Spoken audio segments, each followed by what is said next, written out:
Hello everyone. Today in this session we will continue our topic important definition.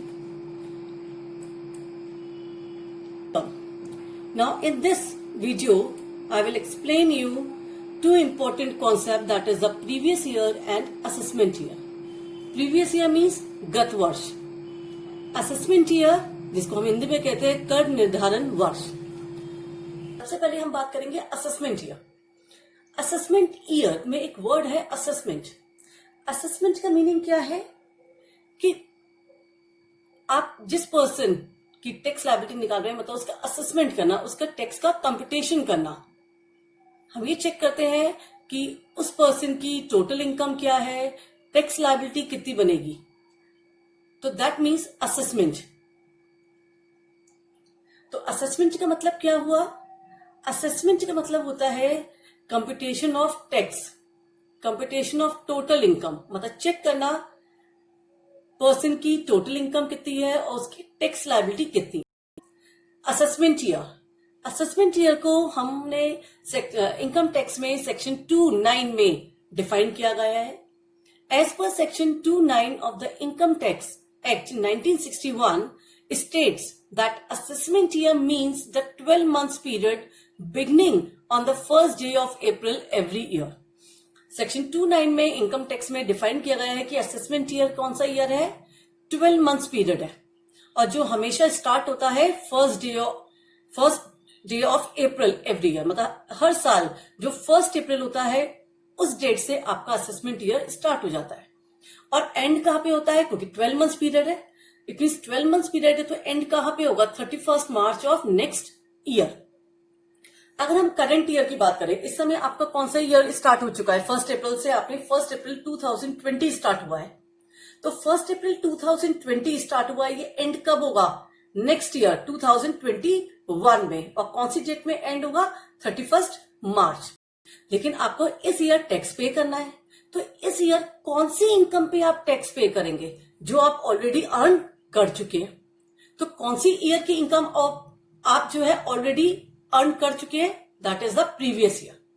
मतलब पिछले साल की income जो आप अर्न कर चुके हैं, आपको उस ईयर की इनकम पे आपको करंट ईयर में टैक्स पे करना है. तो जिस ईयर में आपको टैक्स पे करना है उस ईयर को हम हमेशा कहते हैं असेसमेंट ईयर. देखिए, assessment year means the year in which income of the previous year of N assessee is taxed.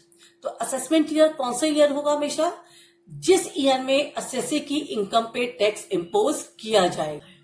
तो असेसमेंट ईयर एक 12 मंथ्स पीरियड है जो प्रीवियस ईयर के, जहां जिस डेट पे प्रीवियस ईयर एंड होता है उसके नेक्स्ट डे से स्टार्ट होता है, और जिसमें असेसी जो है इनकम टैक्स रिटर्न फाइल करता है. क्लियर? ना प्रीवियस ईयर. प्रीवियस ईयर को इनकम टैक्स में सेक्शन 3 में डिफाइन किया गया है. Previous year is a period in which of which a person has to pay tax. Previous year हम उस ईयर को कहेंगे जिस ईयर की इनकम पे पर्सन को नेक्स्ट ईयर में टैक्स पे करना पड़ता है. मींस असेसमेंट ईयर में टैक्स पे करना होता है. तो असेसमेंट ईयर में आपको टैक्स कौन सी इनकम पे करना है? जो आप ऑलरेडी जनरेट कर चुके हैं. और जनरेट कब कर चुके हैं? पिछले साल. पिछले साल मतलब प्रीवियस ईयर.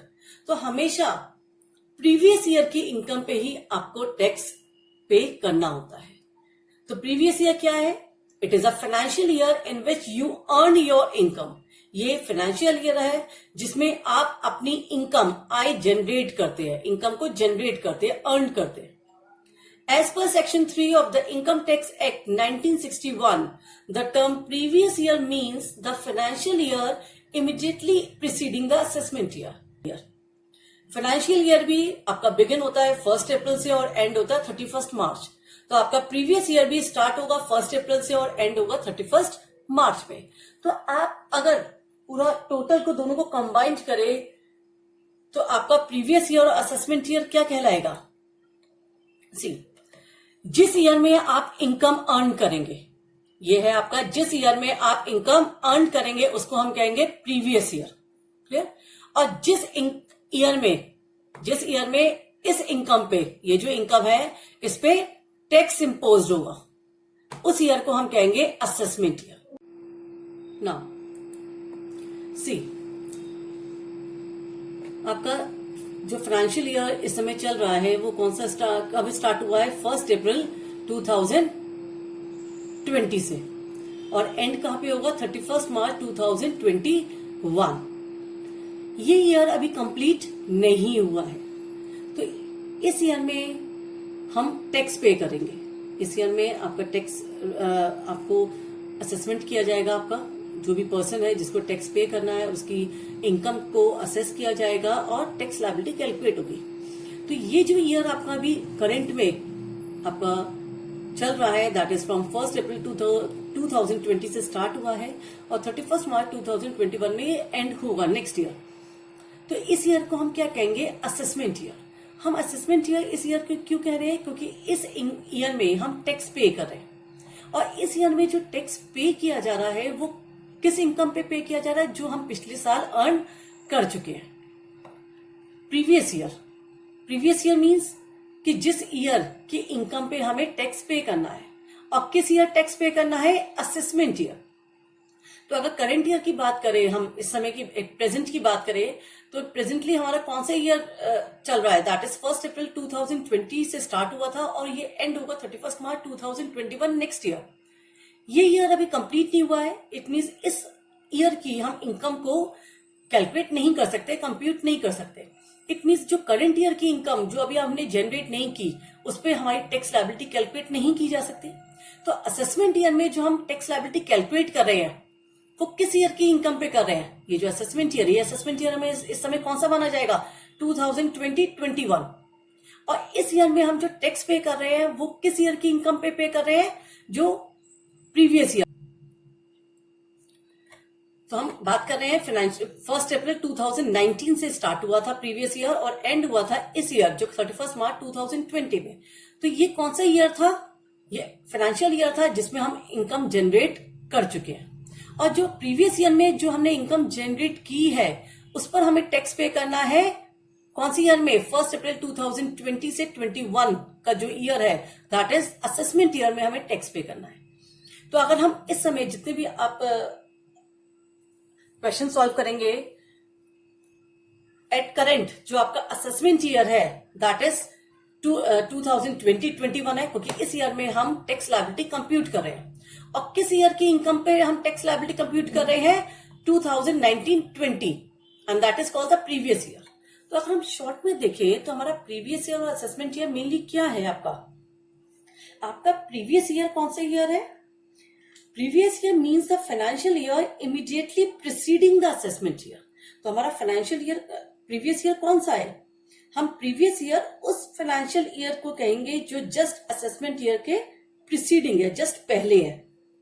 और असेसमेंट ईयर कौन सा होता है? Year assessment year means the period of 12 months. Assessment year कौन सा होता है? 12 मंथ्स पीरियड होता है जो हर साल every year start on 1st day of April, मतलब 1 अप्रैल से स्टार्ट होता है और उसके नेक्स्ट ईयर 31 मार्च को एंड होता है। जिस ईयर की इनकम पे टैक्स इम्पोज होता है उस ईयर को हम क्या कहते हैं? Previous year. और जिस ईयर हमें टैक्स पे करना होता है या जिस ईयर हमारी टैक्स लायबिलिटी कैलकुलेट की जाती है उस ईयर को हम कहते हैं असेसमेंट ईयर। तो दोनों में डिफरेंस क्या है? प्रीवियस ईयर उस ईयर को कहेंगे जिसमें हमने इनकम अर्न की है, और असेसमेंट ईयर उस ईयर को कहेंगे जिस ईयर में हमने प्रीवियस ईयर की इनकम पे टैक्स इम्पोज किया है। तो जिस साल टैक्स इम्पोज किया जाता है, टैक्स लायबिलिटी कैलकुलेट की जाती है, उस ईयर को हम असेसमेंट ईयर कहते हैं, और जिस ईयर की इनकम पे टैक्स लायबिलिटी कैलकुलेट होती है उस ईयर को हम कहते हैं प्रीवियस ईयर। क्लियर?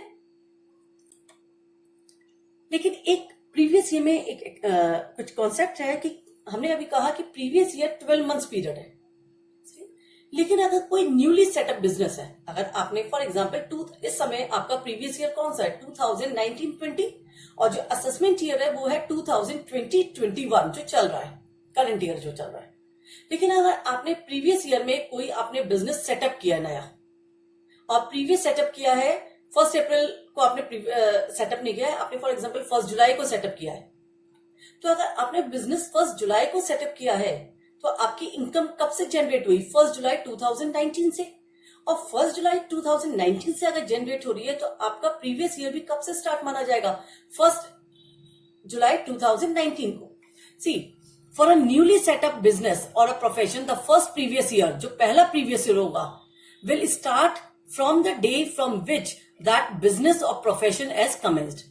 तो आपने अगर अपना नया बिजनेस या प्रोफेशन सेटअप किया है तो आपका जो फर्स्ट प्रीवियस ईयर होगा, जिस साल आपने अपना बिजनेस स्टार्ट किया है, उस ईयर आपका जो प्रीवियस ईयर स्टार्ट होगा वो किस डेट से स्टार्ट होगा? जिस डेट से आपने अपना बिजनेस सेटअप किया है, और एंड होगा वो 31 मार्च को ही। सी, एक इलस्ट्रेशन से हम इसको एग्जांपल से समझते हैं। सी, X set up business on July 20th, 2018. And what is the previous year for the assessment year 2019-20? हम बात कर रहे हैं, हमने एक एग्जांपल ले लिया कि अगर 2019-20 हमारा असेसमेंट ईयर है, जो ईयर जा चुका है, अगर वो असेसमेंट ईयर होता तो उसके लिए प्रीवियस ईयर कौन सा होता? तो अभी मैंने प्रीवियस ईयर कौन सा बताया? Just preceding the assessment year, मतलब असेसमेंट ईयर से जस्ट पहले जो ईयर गया है उसको हम प्रीवियस ईयर कहेंगे।